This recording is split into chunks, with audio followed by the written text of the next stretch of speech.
ഇന്ന് ലേറ്റ് തന്നെ. അമ്മേ, ഒന്നിങ്ങി വരുന്നുണ്ടോ? നേരം പോയി.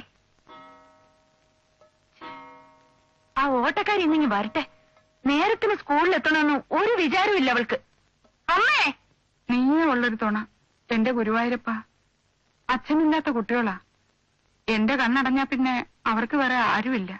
കുറച്ചുകൂടെ ഭേദപ്പെട്ട ഒരു ജോലി നീതിക്ക് വാങ്ങി കൊടുക്കരുതോ എന്റെ കൃഷ്ണ. ദീപമോളെ പരീക്ഷയെ തോപ്പിക്കല്ലേ. മോനിക്കുട്ടന്റെ കാര്യത്തിൽ എനിക്ക് ആകെ ഒരു വിഷമം. ചെക്കന് തീറ്റി എന്നല്ലാതെ വേറെ ഒരു വിചാരവും ഇല്ല. അവനെ പഠിപ്പിച്ച് ഒരു വലിയ ഡോക്ടറാക്കണമെന്നാ എന്റെ ആഗ്രഹം.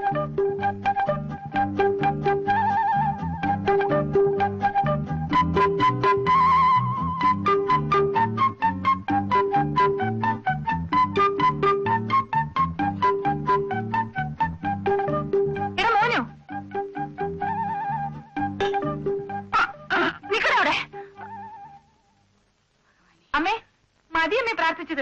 ഒന്ന് അടുക്കളയിൽ വന്ന് നിൽക്ക്, എനിക്ക് കുളിക്കണം. അമ്മയുടെ മോനെ ഡോക്ടർ ഉണ്ടല്ലോ, അവൻ അടുക്കളയ്ക്കൊരു ദോശ ഇട്ട് തിന്നാ. അവന്റെ ചെവി ഞാൻ ചെമ്പാക്കും. എത്ര പറഞ്ഞിട്ടും അവനെ ചീത്ത സ്വഭാവം കളയുന്നില്ലല്ലോ. അവന് വിശന്നിട്ടായിരിക്കും മോളെ. ആ, ഇതാ കുഴപ്പം. അമ്മ അവനെ വഷളാക്കുന്നത്.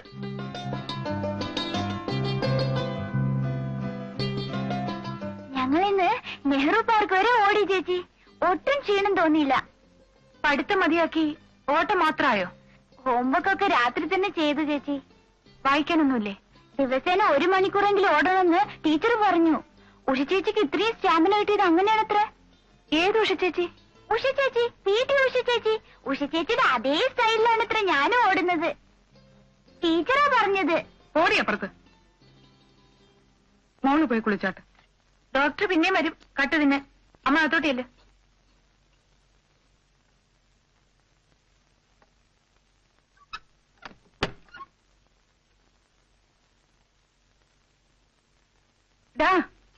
ബുക്കും പുസ്തകമൊന്നും വേണ്ടടാ നിനക്ക്. ഓ, ഞാനതങ്ങ് മറന്നുപോയി. ഇതിപ്പോ കൊണ്ടുപോയിട്ടും വലിയ കാര്യമൊന്നുമില്ല. ഓ, നേരം പോയി. പോട്ടെ അമ്മേ.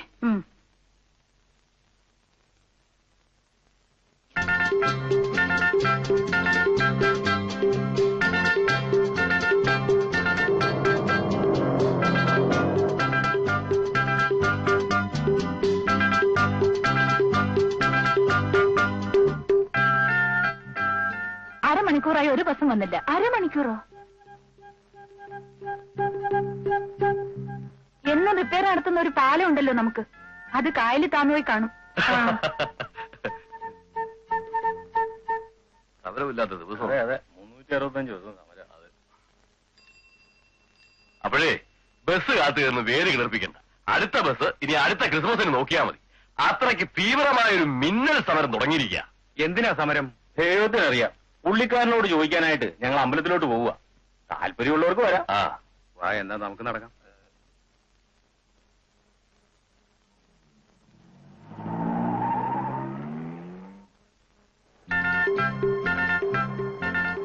Auto, auto. എങ്ങോട്ടാ?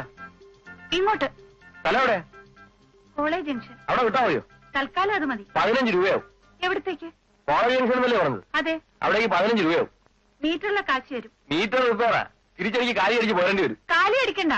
കോളേജ് ജംഗ്ഷൻ കാട്ടിലൊന്നും അല്ലല്ലോ. ഇത്തിരി മനുഷ്യവാസം ഉണ്ട് അവിടെ. ഞാൻ പറഞ്ഞു നിൽക്കാൻ എനിക്ക് നേരമല്ല നിങ്ങളെ. എന്നാൽ എന്റെ ആങ്ങളെ ചെല്ല്. ഓട്ടോ ഷെഡ് കയറ്റിയിട്ട് ഒരു തോക്ക് കൊടുത്ത് ഇറങ്ങിക്കോ. മനുഷ്യനെ കൊന്ന് കാശുണ്ടാക്കുന്നതാ ഇതിലും ഭേദം.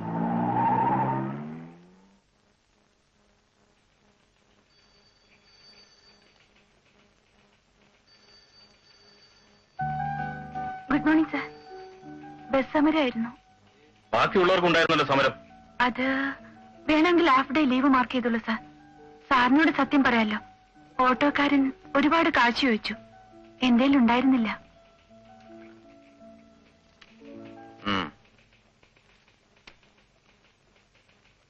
Thank you sir. എല്ലാത്തിലും ഉണ്ടാവും reasons, but don't repeat it.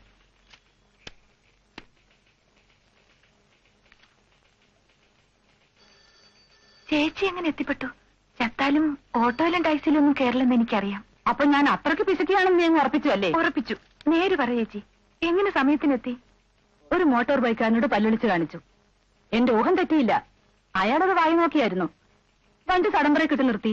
ഞാനും കയറി പോന്നു. എന്നിട്ട് എന്നിട്ടെന്താ? ഒന്നുമില്ല. അല്ല, അയാൾ ശല്യപ്പെടുത്താനൊന്നും ശ്രമിച്ചില്ലേ? ഓ, കുഴപ്പമൊന്നുമില്ല. വൈകുന്നേരം കാണുമെന്ന് ചോദിച്ചു, കാണാന്ന് പറഞ്ഞു. അപ്പോ ചേച്ചി കാണോ? കലക്ടറേറ്റിലെ ജോലിയെന്ന് പറഞ്ഞ് ഞാൻ അവിടെ ഇറങ്ങി. പിന്നെ തിരിച്ചിങ്ങോട്ട് നടക്കുകയായിരുന്നു. വായ്നോട്ടക്കാർ 4 മണിയാകുമ്പോ അവിടെ എവിടെയെങ്കിലും കുറ്റിയടിച്ച് നിൽക്കും. നിക്കട്ടെ, നമുക്കെന്താ? ഈ വെണ്ടയ്ക്ക മുഴുവൻ മൂത്തതാ. ഒരു സാധനം നല്ലതില്ല. ഒക്കെ നല്ലതാണേ. അതെ അതെ. 100. കാർത്തിയാനിയമ്മക്ക് ഒരു ലെറ്റർ ഉണ്ട്. എനിക്കോ? അതെ. ദാമോദരന്റെ കത്തായിരിക്കും. ദാമോദരന്റെ കയ്യക്ഷരം ഇതല്ലല്ലോ.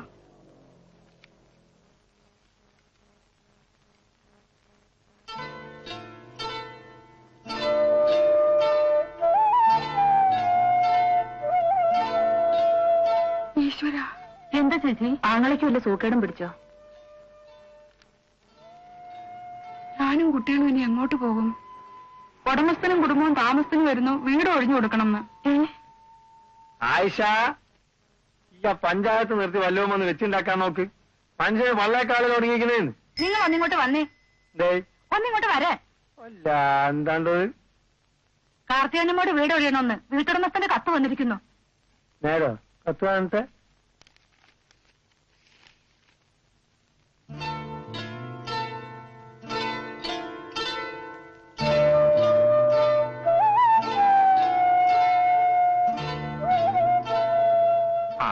നീരെ വന്നോ?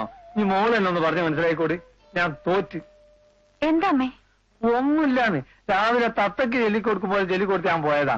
ഉച്ചയായപ്പോഴൊക്കെ മറന്ന്. കുട്ടികളെ മനസ്സാണ്. എന്താ കാര്യം? വീട് ഒഴിയണമെന്ന് പറഞ്ഞൊരു കത്ത് വന്നു, അത്രേ ഉള്ളൂ. എന്റെ ഓനക്ക് കത്തെഴുതിക്കൂടെ? ഒയ്യണോ വേണ്ടെന്ന് തീരുമാനിക്കേണ്ടത് നമ്മളല്ലേ? ഉമ്മറ് പറഞ്ഞാ അതിന്റെ ശരി അല്ലേ? വാടക കൊടുക്കുന്നതിൽ വീഴ്ച വരുത്തിയിട്ടില്ലെങ്കിൽ വീട് നമ്മൾ ഒരു കാലത്ത് ഒഴിയേണ്ട കാര്യമില്ല. അഥവാ ഒഴിഞ്ഞാൽ തന്നെ താമസിക്കാൻ ഈ സിറ്റിയിൽ വേറെ വീട് കിട്ടില്ലേ? വർത്താനം പറയാൻ ഇവിടെ ആണുങ്ങളുണ്ട്. ചലക്കരുത്. വേറെ വീടോ? ഈ ചുറ്റുവട്ടത്ത് ഞങ്ങളാൽ ചിലർ ഉള്ളിടത്തോളം കാലം വീട് ഒഴിയണ കാര്യത്തെ പറ്റി കുട്ടി ആലോചിച്ച് തല ഉണ്ടാക്കേണ്ട യാതൊരു കാര്യവുമില്ല.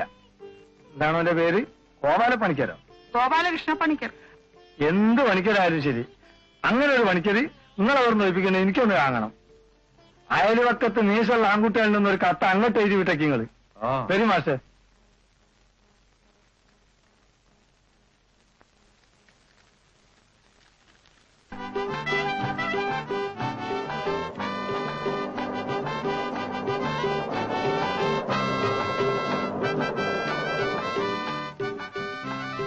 ലേറ്റാവോ സാർ? ഒരു മിനിറ്റ്.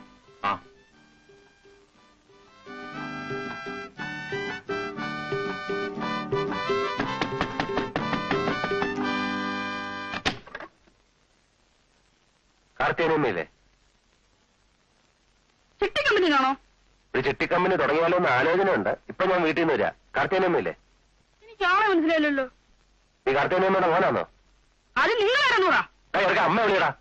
ചൂടാവാതെ. പറഞ്ഞില്ലല്ലോ. എടാ ചെറുക്കാ, ഞാൻ ഈ വീടിന്റെ ഉടമസ്ഥനാ. നീ ഒന്ന് ഹൗസ് ഓണർ ഗോപാലകൃഷ്ണ പണിക്കർ വന്നിട്ടുണ്ടെന്ന് പറ. ഓ ഓ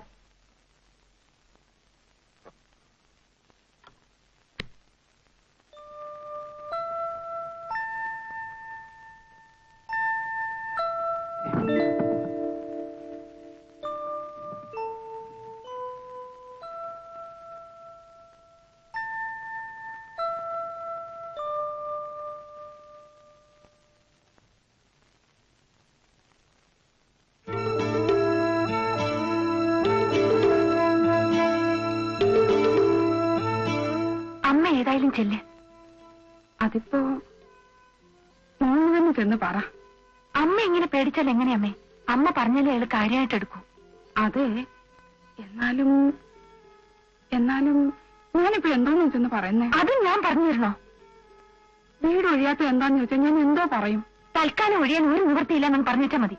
മതിയോ? ആ മതി. ശരി.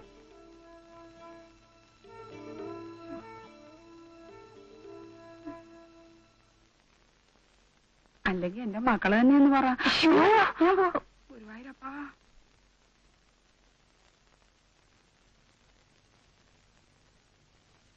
ഞങ്ങള് വീട് ഒഴിയില്ല. കൂടുതലൊന്നും പറയാനില്ല. വീട് ഒഴിയാൻ പറ്റില്ല. ഞാൻ ഹൗസ് ഓണറാണ്. ഒരു കത്തയച്ചിരുന്ന് കിട്ടിക്കാണുമല്ലോ, ഹൗസ് ഓണർ ഗോപാലകൃഷ്ണ പണിക്കർ. പണിക്കര് കൂടുതലൊന്നും എന്നോട് പറയരുത്. എനിക്ക് ഇത്രേ പറയാനുള്ളൂ, വീട് ഒഴിയാൻ പറ്റില്ല. ഒരു ഹൗസ് ഓണറിന്റെ മുഖത്ത് നോക്കി വീടൊഴിയില്ല എന്ന് പറയാൻ ആരാ നിങ്ങൾക്ക് ധൈര്യം തന്നത്? 9 കൊല്ലക്കാലമായി ഇത്രയും വലിയൊരു വീട് ഇത്രയും തുച്ഛമായ വാടകയ്ക്ക് താമസിക്കാൻ സംബന്ധിച്ച ഒരു ഹൗസ് ഓണറുടെ മുഖത്ത് നോക്കി വീടൊഴിയില്ല എന്ന് പറയാൻ നിങ്ങൾക്ക് എങ്ങനെ ചങ്കൂറ്റമുണ്ടായി? പറയൂ. പൈപ്പ് ലൈൻ നന്നാക്കാനും ടാങ്ക് കെട്ടി തരാനും 100 വട്ടം കത്തയച്ചപ്പോഴൊന്നും തിരിഞ്ഞു നോക്കാത്ത ഹൗസ് ഓണറല്ലേ നിങ്ങള്? അത് ശരി. അണിയറയിൽ വേറെ കഥാപാത്രങ്ങളുണ്ട്. എനിക്ക് പെണ്ണുങ്ങളോട് സംസാരിക്കാൻ താല്പര്യമില്ല. ഇവിടെ നട്ടലുള്ള ആണുങ്ങളുണ്ട്, വിളി, ഞാൻ അവരോട് സംസാരിക്കാം. നിങ്ങളുടെ അച്ഛൻ ഒരിക്കലും ഒഴിയേണ്ടി വരില്ലെന്നും പറഞ്ഞ ഞങ്ങൾക്ക് വീട് തന്നത്. ഒരിക്കലെങ്കിലും നിങ്ങൾ ഇവിടെ വന്നിട്ടുണ്ടോ? ഇനിയിപ്പോ നിങ്ങൾ തന്നെയാണ് ഹൗസ് ഓണർ എന്ന് ഞങ്ങൾക്ക് എങ്ങനെ അറിയാം? അത് ശരി. ഗോപാലകൃഷ്ണ പണിക്കരെ നിയമം പഠിപ്പിക്കാനല്ലേ? ഇനി സംസാരിച്ചിരിക്കാൻ സമയമില്ല. ഞാനും ഫാമിലി താമസത്തിന് വരികയാണ്. ഇത്രയും സൗകര്യമുള്ള മറ്റൊരു വീട് കിട്ടട്ടെ, അപ്പൊ മാറാം. അപ്പൊ വരുന്നോ? കത്ത് കിട്ടിയ ഉടനെ തന്നെ നിങ്ങളൊക്കെ ഇവിടുന്ന് ഇറങ്ങി കാണുന്ന ഞാൻ വിചാരിച്ചത്. വാതില് തുറന്നു ഒരു വാല് ചെറുക്കനുണ്ടല്ലോ, അവനെ കണ്ടപ്പോ തന്നെ നിങ്ങളെ പറ്റി ഏകദേശം ₹1 എനിക്ക് പിടികിട്ടി. നിങ്ങളുടെ ഒരടവും ഈ ഗോപാലകൃഷ്ണ പണിക്കരുത്ത് എടുക്കണ്ട. മര്യാദയെങ്കിൽ പണിക്കൊരു മര്യാദ, പെശക പണിക്കൊരു മഹാപെശകം. ചുമ്മാതല്ലോ, മാസാമാസം വാടക കൊടുത്തിട്ടാ ഞങ്ങൾ ഇവിടെ താമസിക്കുന്നത്. എടാ വാടക, നിങ്ങളുടെ 1 മാസത്തെ വാടക ഞങ്ങളുടെ വീട്ടിൽ ഒരു നേരത്തെ മീൻ വാങ്ങിക്കാൻ തികയത്തില്ല. വാടക വേഷം കെട്ട് എന്റെ അടുത്ത് കാണിക്കരുത്. സ്വമേധം ഇറങ്ങിയില്ലെങ്കിൽ ഞാൻ എല്ലാത്തിനും പിടിച്ചിറങ്ങി ഗേറ്റ് മുട്ടും. ആരാപ്പോ ഗേറ്റ് എടുക്കണേ? നിങ്ങളാണ് പുറത്ത് മലവെച്ചും കൊണ്ടിരിക്കുന്ന ഓട്ടോറിക്ഷയിൽ വന്നേ? ഇന്നോ അതോ നാളെ ഇപ്പൊ പറയണം. നമ്മൾ ഹൗസ് ഓണറാന്ന് തോന്നുന്നുണ്ട്. എന്താ നിങ്ങളെ പേര്? കൃഷ്ണൻകുട്ടി പണിക്കരോ? അല്ല, ഗോപാലകൃഷ്ണ പണിക്കർ. പണിക്കരെ, വാടക കൂട്ടി കിട്ടാനുള്ള അടവാണല്ലത്. ആണുങ്ങളില്ലാത്ത വീട്ടിൽ വന്ന് വരട്ടുക. താൻ ആരാടോ? ഇതെന്റെ വീടാ. അതെ, ഞങ്ങളൊക്കെ കൂടി ഒരു തീരുമാനം എടുത്തിരിക്കുക. കാർത്തിയാനിയമ്മയും മക്കളും ഇവിടെ തന്നെ താമസിക്കും. എന്റെ വീട്ടിലൊരു തീരുമാനം എടുക്കാനും ഞാൻ നിങ്ങളെ ഏൽപ്പിച്ചിട്ടില്ല. 9 കൊല്ലായിട്ട് എത്ര കൊല്ലാലും ശരി, ഞാൻ ഇവരെ ഇവിടെ നടക്കും. ഭീഷണിപ്പെടുത്തെടുക്കാൻ ശ്രമിച്ച പണിക്കര് വീട് അറിയും. താൻ എന്നെ എന്തോ ചെയ്യും? വിഴുങ്ങോ? Building lease and rent control ആക്ടിനെ പറ്റി തനിക്ക് വല്ല പിടിയുണ്ടോ? ഒരു സൂട്ട് അങ്ങോട്ട് ഫയൽ ചെയ്താലേ പോലീസ് വന്ന് നടക്കും. സെക്ഷൻ 11 3ാമത്തെ ഉപവകുപ്പ് പ്രകാരം ഹൗസ് ഓണർക്ക് താമസിക്കാനാണെങ്കിൽ വാടകക്കാരൻ എത്രയും പെട്ടെന്ന് ഒഴിയണം. എന്നാലും നിയമം പഠിപ്പിക്കണ്ട. ഇനി നിങ്ങൾ കോടതി പറയായിരിക്കും ഞങ്ങൾ 9 വർഷമായിട്ട് താമസിക്കുകയാണല്ലോ, അതുകൊണ്ട് കുടിയടപ്പ് അവകാശം വേണമെന്ന്. ഒരു കാര്യമില്ല. ലാൻഡ് ട്രിബ്യൂണലിൽ കൊണ്ടുപോയി കേസ് നീട്ടാൻ നിങ്ങൾ വ്യാമോഹിക്കുകയും വേണ്ട. കെട്ടിടത്തിന്റെ മതിപ്പ് വില 750 രൂപയെ കൂടുതലാണെങ്കിൽ തുക്കടി സായിപ്പ് വിചാരിച്ചാൽ പോലും കുടിയടപ്പ് അവകാശം കിട്ടില്ല. അതുകൊണ്ട് ആരും കേസിനും വയ്യാവേലിക്കും പോയിട്ട് ഒരു കാര്യമില്ല. ആളൊരുപാട് വടിയാക്കരുത്. കുറെ നേരമായി ഇവിടെ നിൽക്കാൻ തുടങ്ങിയിട്ട്. ഇതോടോ അത്ര തെറുകളായി താനോ പോടോ. ഇവിടെ മനുഷ്യര് ഭ്രാന്ത് പിടിച്ചിരിക്കുക.